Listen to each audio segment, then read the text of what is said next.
Coming up on News Live at 6, University Union announcing their annual block party lineup earlier today, who's performing, and how students are reacting.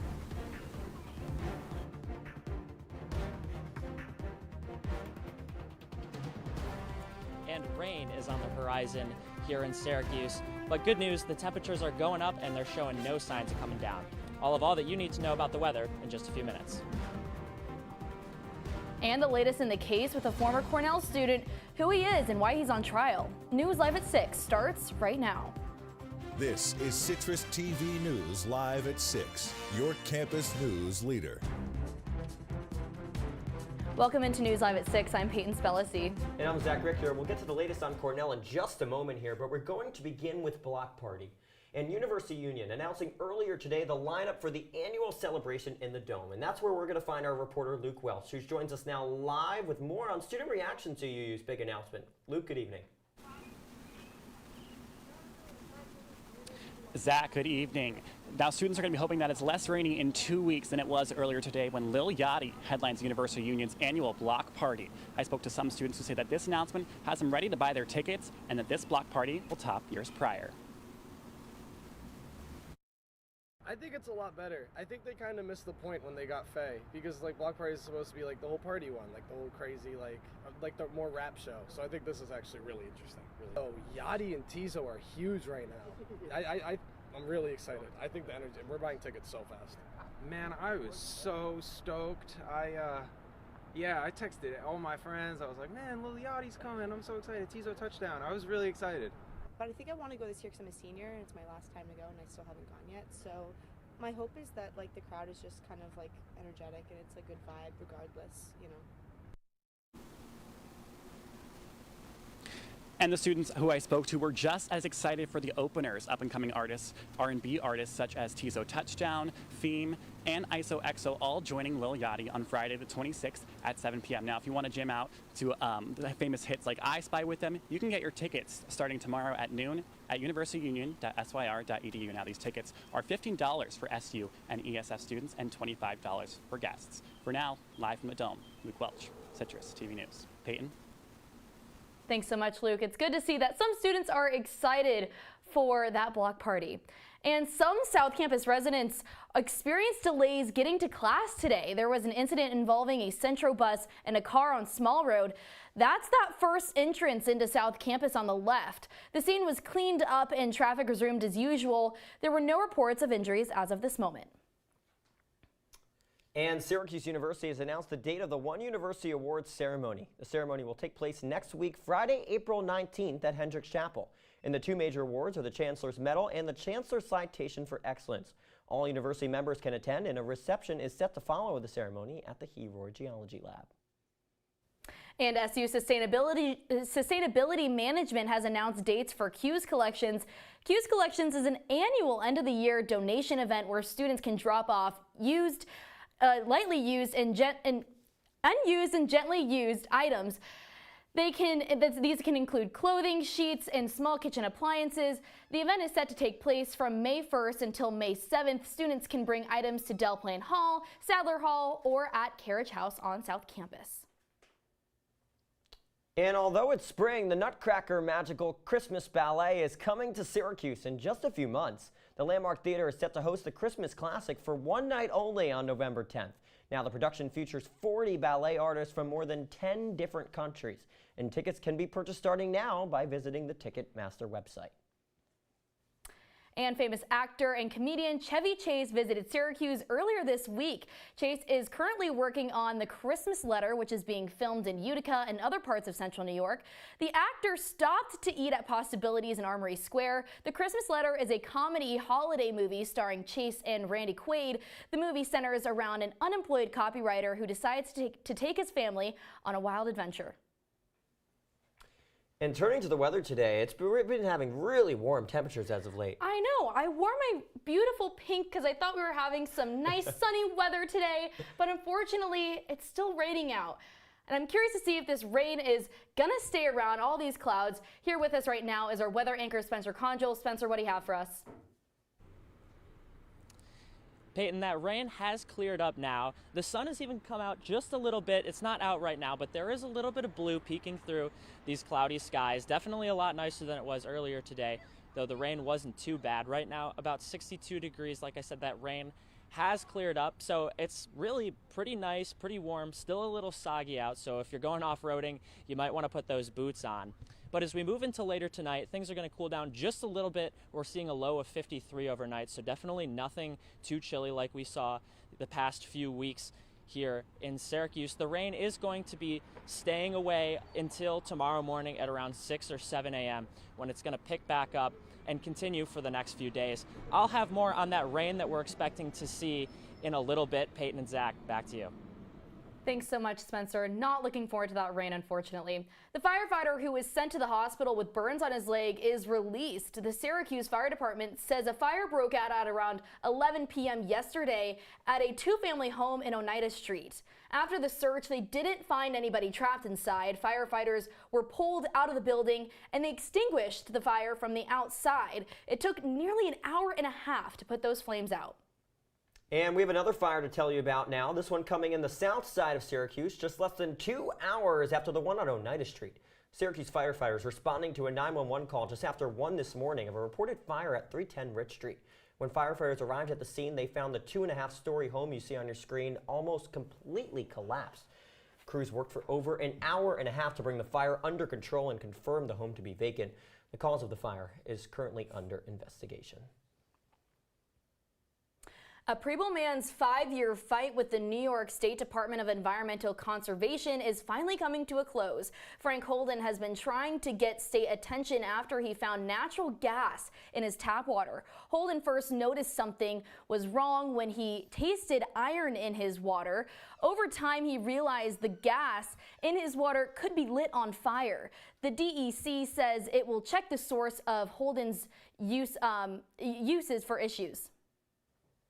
And the Food Bank of Central New York has received a $50,000 grant from a familiar coffee chain. The Dunkin' Joy and Childhood Foundation is celebrating National Volunteer Month by supporting local food banks. The grant will go towards supporting child hunger programs in the area, and this year marks the foundation's 10th year hosting events that give back to food banks across the country. Now, since 2015, the foundation has given nearly $11 million to hunger relief organizations. A Boston company is proposing to build a wind farm in southern Onondaga County, but residents aren't so sure. Palmer Capital plans to build around 25 wind turbines in Tully and Ostico. Residents have raised concerns about noise and the stability of the ground where the construction will take place. A representative from Palmer Capital will be at Tully's board meeting tonight. The informational presentation will begin in an hour. And a state Supreme Court judge dismissed a lawsuit planning to close the county prison in Jamesville. Onondaga County officials say they want to shut down the prison and move all incarcerated people to the downtown jail. Now, the switch would be a part of an effort to save money and address staffing shortages. The lawsuit says the prison closing would strip County Sheriff Toby Shelley's powers. The sheriff's office plans to appeal the decision. The student charged with posting anti-Semitic threats at Cornell is pleading guilty. Patrick Day, a 21-year-old junior, was arrested in October. Today, he pleaded guilty in federal court to posting anti-Semitic threats of violence. This included hostile threats of Jewish members at Cornell. Take a listen to what his lawyer had to say. I think nervous. His mom was in the courtroom. He recognizes that all eyes are on him. And he doesn't want people to perceive him as being anti-Semitic because he's not. I'm hoping that we can get him reunited with his family relatively quickly because the message has been received. He knows he did something wrong and he regrets it. And still ahead tonight at 6, former President Trump's lawyers make another attempt to delay his Manhattan trial. Plus, what a new study shows bias in AI software. We show you the effects it can have on the labor industry. Stick with us. Welcome to an excellent episode of Live from Studio B.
watching Citrus TV News live at 6 with Peyton Spellacy, Zach Richter, and Spencer Congel. Now, your campus news leader continues. Welcome back to Citrus TV News. Former President Donald Trump's lawyers are filing a civil action against his trial judge. The motion accuses Judge Juan Merchan of having a conflict of interest. They say his daughters work as Democratic political consultants. And this marks the third attempt to delay Trump's Manhattan trial amidst his presidential campaign. Now, in the trial, Manhattan District Attorney Alvin Bragg accuses Trump of falsifying records to hide a sex scandal. And from New York to the White House, the Biden administration has placed limits on forever chemicals used in our drinking water. The CDC says forever chemicals, also known as PFA substances, are used to make products like heat-resistant tools, clothing, and furniture. They are near impossible to break down in the environment and can be harmful to humans and wildlife. Officials say the move to reduce these chemicals found in drinking water will help prevent thousands of cancers and other related illnesses. Now we turn to the latest in Philadelphia. 3 people were injured and 5 have been arrested after a shooting in West Philadelphia. Officers say 2 groups in the area were shooting at each other before being prompted into a shootout. An officer is said to have approached a teen boy who then shot at him. The officer retaliated, injuring the 15-year-old who is now in custody. He and 3 others were all arrested in connection to the shooting.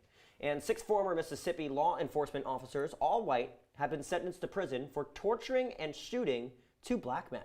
Former Aitken County Sheriff's deputies Christian Dedmon and Jeffrey Middleton. Those are the 2 of the officers sentenced today, and they'll both face nearly 20 years in prison. Mississippi Attorney General Lynn Finch says all 6 of those former authorities pled guilty for their participation. This group used excessive force to sexually assault and invade the victims' homes. Officials say they are racially motivated crime.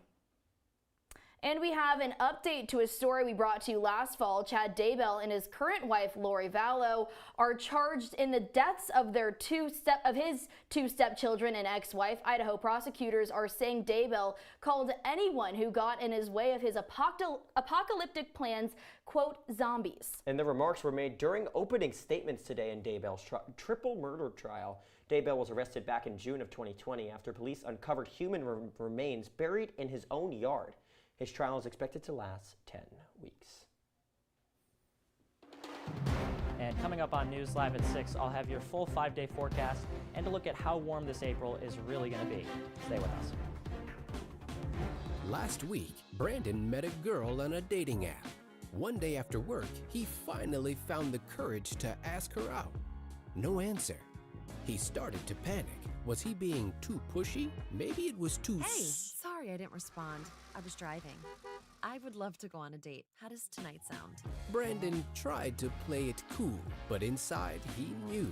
A girl so smart, so responsible. She must be a keeper. Welcome to my house. Lately, not my happy place. Everybody's pretty tired of each other. The parents were not themselves. My little brothers were morphing into small creatures. The walls were closing in. Clearly, a case of too much family, too close, 24/7. And there's a lot of that going around right now. If this sounds like your house, try going someplace new. YourLifeYourVoice.org. You'll find lots of ideas to help you handle the family stresses of being confined to close quarters. YourLifeYourVoice.org. It might not get you out of the house, but it could help you find a little more breathing room.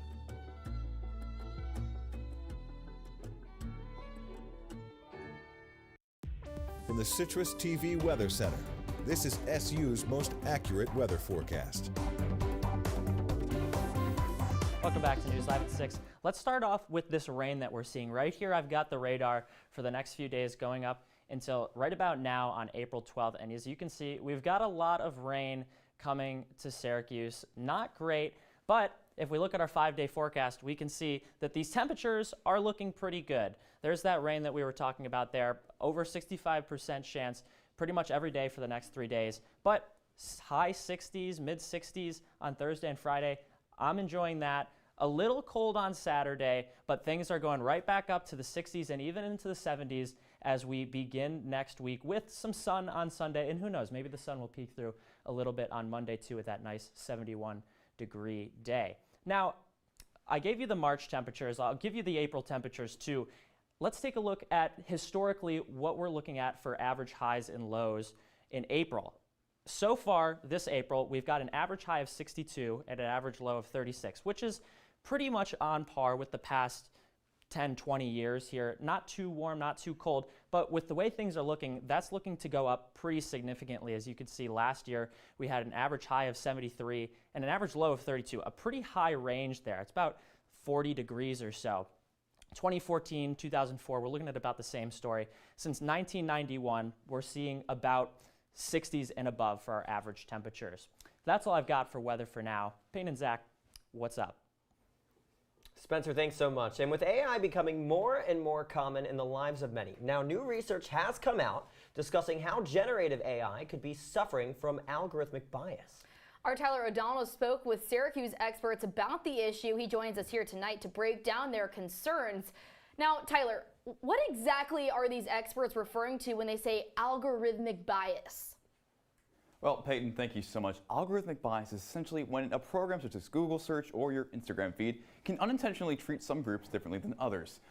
An example of this would probably be facial recognition. Software not being able to recognize certain skin tones due to lighting or social media feeds, promoting people with certain features more than others. When it comes to AI, though, this can look a bit different. In a recent study done by Cornell University, researchers asked ChatGPT the outcome of a variety of financial or competition scenarios, but the only thing changing being the names of the subjects. They found that white and male perceived names got noticeably better outcomes than female or black perceived names. I spoke to an AI specialist, Dr. Jennifer Stormer-Galley, and she told me that biased answers like these are representative of more than just the AI's training data. It's not only that these algorithms are initially trained on human data and humans are fallible, but then those algorithms then further can reinforce those biases and institutional structures that reproduce those biases. Now, the implications of this bias may seem isolated to the digital realm. After all, what kind of major decisions is AI responsible for nowadays anyways? Well, there are a few things. Hiring is an up-and-up use for the AI, for the technology, and it could be affected by this algorithmic bias. There are several Fortune 500 companies that use AI as part of their employment process. For example, Amazon used it back in 2014 to actually facilitate their promotions within the company until they actually had to discontinue the program, as they were finding that they were promoting more men than women. Delta and Hilton are currently using AI as part of their hiring process, whether it's onboarding new people or currently finding or helping them with the recruitment process. And IBM is the leader of AI, using AI for hiring purposes, and they're also the leader of developing it as well. And AI is currently whether this is consistent among all these trends is unknown, but as I've spoken to the person who said earlier, this is persistent among a lot of the models. So Tyler now joins us at the desk. Now, what's being done to help minimize this bias? Well, a lot of things. New York City, for example, actually has a law requiring a lot of the companies to actually disclose that they're using AI in the hiring process and have audits for them regarding the bias. However, a lot of people have criticized that law, saying it's not enough to actually combat a lot of these biases that are happening in AI, and that there needs to be more done. Well, thank you so much, Tyler. And sticking with these AI stories, Facebook's parent company, Meta, announced today a new generation of AI accelerator chips. Meta says the project will address the growing need for computing powers to operate its Instagram, Facebook, and WhatsApp platform. Now, the company previously used AI chips that were only manufactured by NVIDIA. Meta says the new in-house chip will lower its reliance on NVIDIA and overall energy costs. Now, Meta still plans to spend billions of dollars on purchasing AI chips from NVIDIA and other companies, which it says can be used to improve the company's AI applications on these platforms. Well, Zach, I was looking, the NVIDIA stock is up by almost 2% today, but I heard someone else is doing well, and that's Syracuse Sports. Tyler, what do we have going on there? Well, specifically, Syracuse softball is doing well in a doubleheader as we speak across campus. After the break, I'll have up-to-the-minute updates on Syracuse softball and plenty of other sports. are bad with money.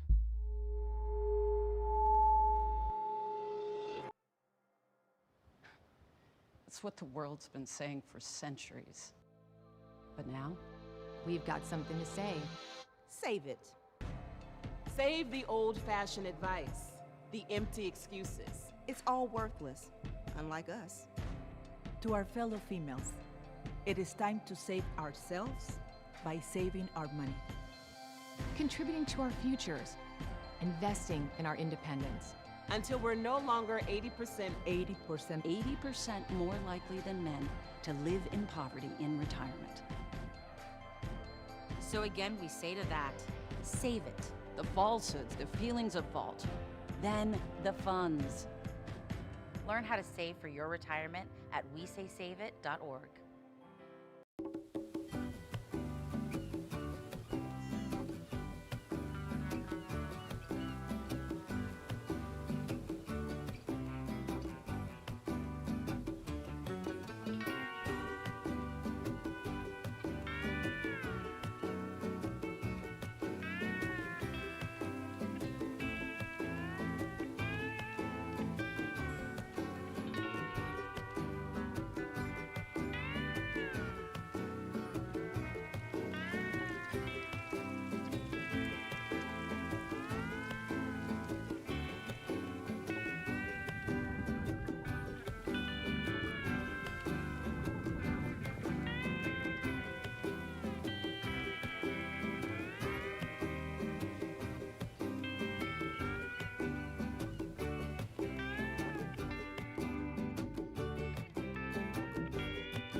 And now, your Citrus TV Sports Report.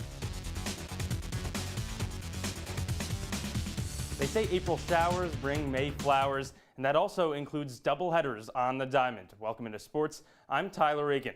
Despite the light rain today, Syracuse softball wasn't deterred from getting in 2 games today against Colgate. Now that does sound like the typical New York State battle, but it's actually the first non-conference home game for the Orange in over 2 years. But for the Orange, there was absolutely no rust. The double feature wasn't enough softball for these two teams, so how about 2 extra innings in Game 1? Cuse pitcher Lindsey Hendricks allowed a homer in the 6th, but other than that, she was lights out. The lefty picked up 7 strikeouts to keep the game at a stalemate, and then Colgate dealer Bailey Miskin was the one that flinched first. She loaded the bases in the 9th and then hit Madeline Lopez to give the Orange the win. That's right, a hit-by-pitch game winner that broke a 3-game losing streak for SU after getting swept by Clemson over the weekend. Then in Game 2, that one is actually still ongoing in the 4th inning. Syracuse up 3-1 thanks to home runs by Kelly Green and also Tessa Gallipo. For updates throughout the rest of this game, make sure to follow at CitrusTV Sports on X. And while Syracuse softball keeps on battling, the Knicks are tangled in a much longer fight. With just a few games left in the regular season, New York is top 4 in the Eastern Conference. The Knicks could finish as high as 2nd, but could also drop into the play-in round in the blink of an eye. Last night's game against the Bulls, the 9th place squad, would mean a whole lot. Going into that matchup, the Knicks were 3-1 in the last 4 games and off to a good start in this one thanks to that OG Anunoby slam, and he was far from done. Later on in the first quarter, caught a pass from Josh Hart and did it himself, cutting through the lane. The Knicks up pretty big in the first, extended that lead into the second quarter, but Kobe White, the point guard for the Bulls, had something to say about that, cutting into the lane himself. And to end the second quarter, he thought, how about I play some defense, get a steal and a score, making it into a 3-point game at the break. But after that, the Knicks hopped back out on top, helped out by a tray by Dante DiVincenzo in the left wing. And the Knicks' lead was just too much for the Bulls to overcome. Kobe White again getting on the court and getting buckets. But at the end of the day, a double-digit win for the Knicks.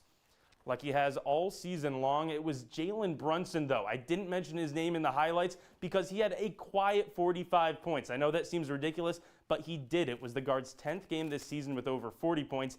3 of those performances have happened in the last 2 weeks, and Brunson's getting hot at the right time as he goes, the Knicks go. New York owns sole possession of 3rd place in the Eastern Conference and now just sit 1 game back from 2nd place.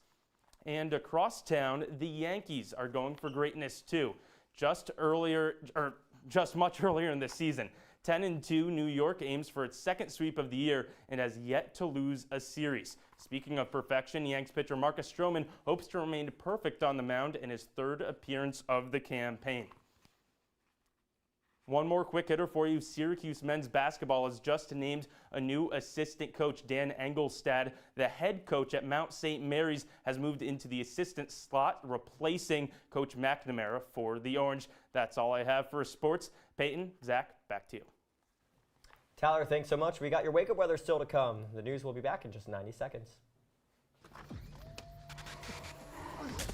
Multiple studies have shown that marijuana can slow both driver reaction and response time, which can be really dangerous. He's here. He's here. Wait. What? I can't drive. Why? My. Oh.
When you wake up tomorrow, temperatures are going to be pretty nice in the upper 50s and lower 60s, even getting up to 68 later tomorrow in the afternoon.